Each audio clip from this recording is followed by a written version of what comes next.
saluer les forces de l'ordre et les pompiers. Il m'a semblé important de tenir cet engagement pour illustrer le fait que les policiers de la République, qui sont tous les jours au contact, je le sais, de gens violents, qui tous les jours interviennent dans des situations difficiles et qui tous les jours courageusement et de façon extrêmement professionnelle font leur travail, c'est important de marquer symboliquement ce geste, surtout qu'il s'agit là d'un policier adjoint très jeune qui a utilisé son arme comme il doit le faire lorsqu'il y a danger pour lui et pour les autres.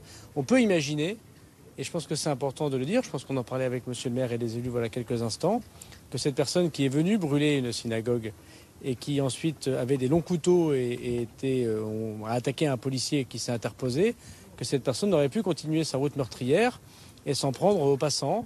Et alors, la une des journaux aurait été des actes criminels ignominieux et nous les aurions tous condamnés. Là, on a su, par une organisation, je crois, extrêmement efficace, entre les caméras de la ville de Rouen, le travail des sapeurs-pompiers, le travail des policiers, leur courage, surtout, je veux insister sur ce point, on a su éviter d'abord que la synagogue de Rouen ne brûle totalement. Elle a été en très grande partie sauvegardée.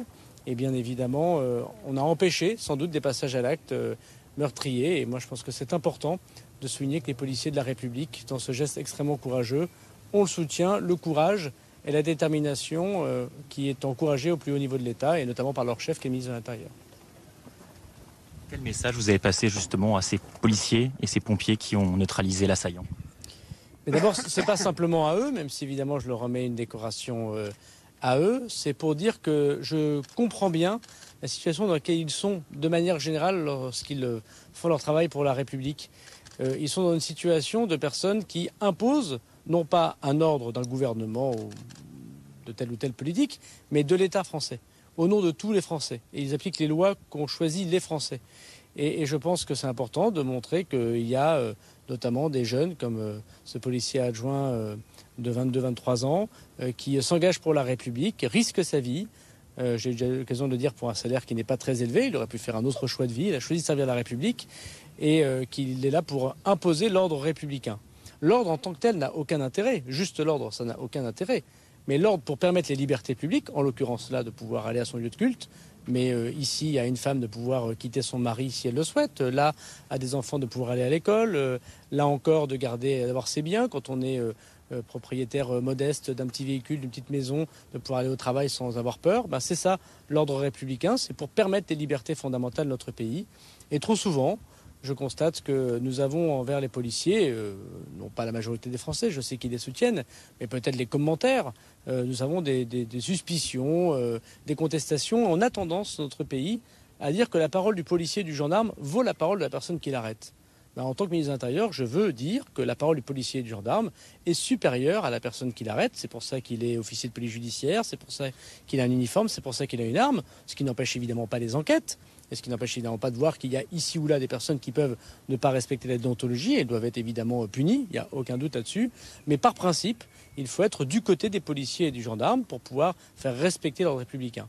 Et tous les jours, depuis que je suis ministre de l'Intérieur, ça va faire bientôt 4 ans, mais comme quand j'étais maire de ma commune, je constate que ces policiers, ces gendarmes, ces pompiers, ces soignants, ces agents publics, ils font un travail discret, très difficile. Et on cherche souvent des héros dans notre pays. Ils ne sont pas allés chercher vers ceux qui font le buzz sur les réseaux sociaux, ils sont allés chercher dans l'héroïsme du quotidien, discret. Et on a des héros très discrets, tout près de chez nous. Je pense qu'il faut les mettre en valeur. Et c'était une occasion, je crois, importante de les mettre en valeur. Et puis c'était aussi un message renouvelé de protection des Juifs de France. Je veux redire que les Juifs de France sont particulièrement menacés, nous le savons, pour plusieurs raisons, notamment pour des raisons d'antisémitisme extrêmement voraces. Je ne me satisfais pas de l'antisémitisme des réseaux sociaux ou d'atmosphère. Je veux dire qu'en tant que ministre de l'Intérieur, en charge des cultes, j'ai le devoir de la protection des Juifs de France, comme des chrétiens. Vous avez vu que lundi de Pentecôte s'est bien passé, comme des musulmans et comme tous ceux qui ne croient pas, bien évidemment. La République ne distingue pas les uns et les autres, mais on a le droit d'être heureux quand on est juif en France. Et tous les Juifs de France, ils seront protégés n'importe où ils habitent, quelle que soit leur pratique, mais comme les musulmans, comme les chrétiens le sont.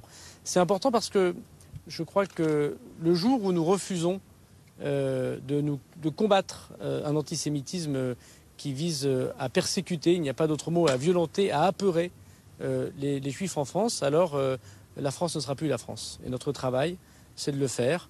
Il y a des policiers, des sapeurs-pompiers de toute confession, vendredi, qui sont intervenus pour éteindre le feu de cette synagogue et pour arrêter ce criminel.